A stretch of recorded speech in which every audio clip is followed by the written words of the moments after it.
Okay, video number 4, last video where I could talk about another part of my framework. So this is the 4th one, so we're looking at the context level of my framework. So as I've said, my framework is really about youth work because I've worked across a number of different contexts, and so really in talking about skill-based chaplaincy, it's a context for me in itself. And I think that it's the context that I've enjoyed working in the most. I liked working as a social worker. I liked working as a youth pastor or for the church. But the context I enjoyed the most was working as a school-based chaplain. And there's a number of reasons for that. First of all, I enjoyed the challenge. Being that Christian person in a kind of secular setting and trying to work out the tensions of that and the challenges of that was just really invigorating. It was kind of very exciting, and maybe because of I mentioned earlier, my kind of critical thinking kind of attributes. I enjoyed the challenge of that every day, trying to work out what does this look like. And so I think that's one thing that's very important for me to say about skill-based chaplaincy as a context, is that I think it's very, very complex. I think there are lots of tensions and lots of challenges in it in general.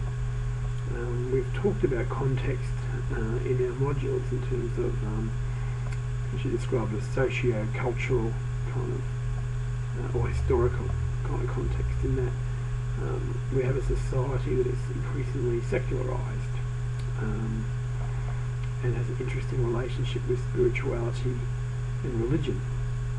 And in skill-based chaplaincy, you have this really interesting kind of mix where in a secular school system you have this spiritual role and a religious role. And as we've looked in the modules, that's not always means the same thing. Spirituality and religion have got differences to it.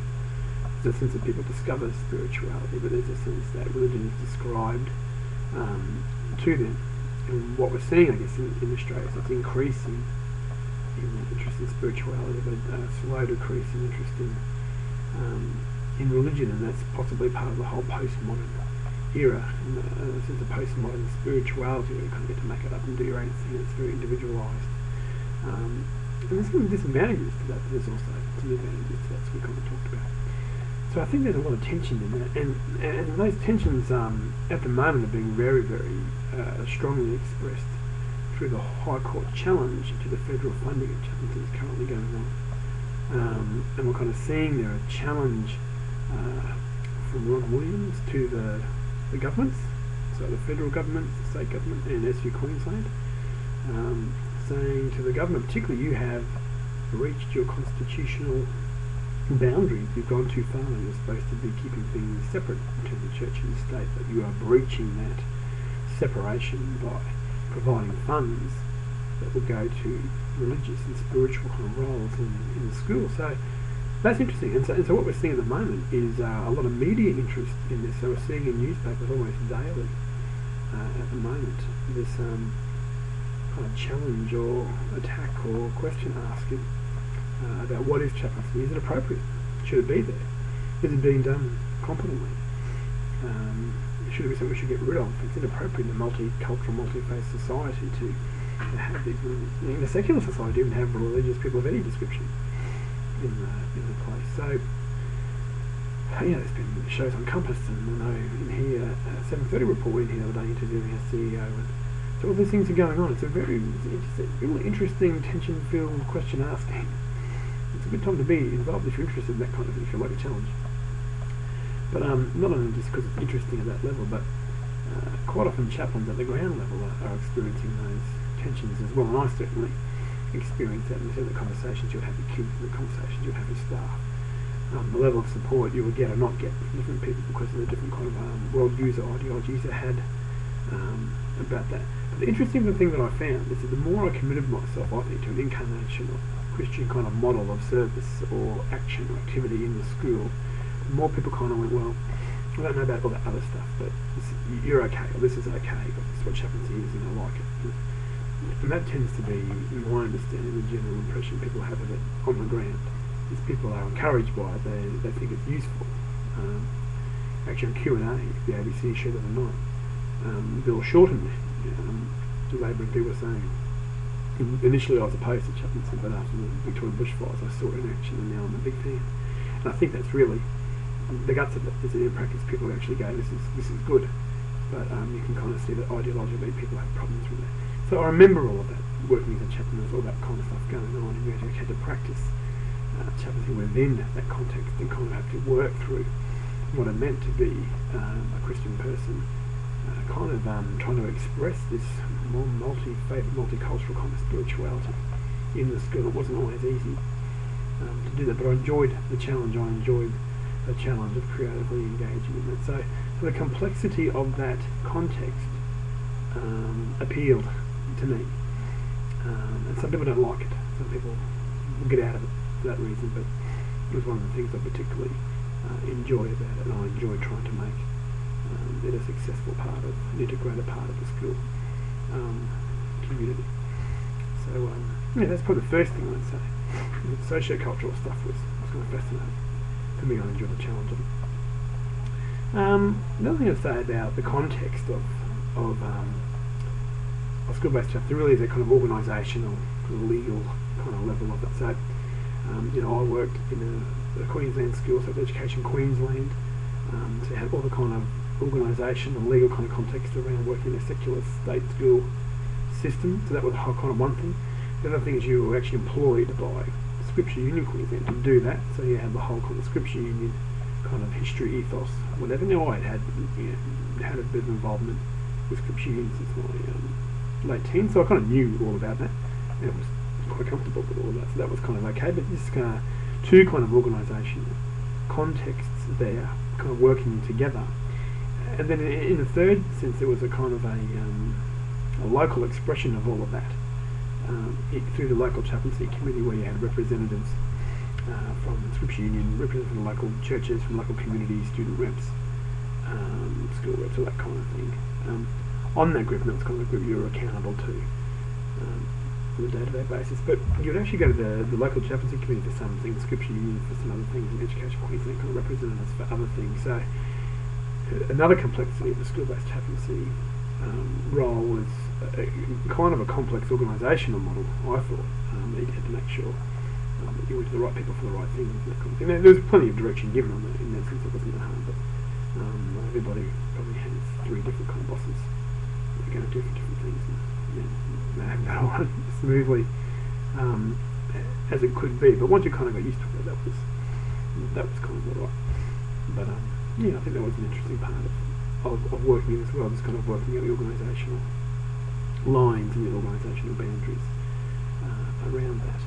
Because as I was saying before as well, that working in a school is a certain kind of culture that might be different from, is different from working in a church, in my experience working in a church, and in my experience of working in a youth work organisation.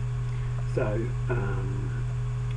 that took a while to learn to do that, not being a teacher and my only experience at school, really being having been a student.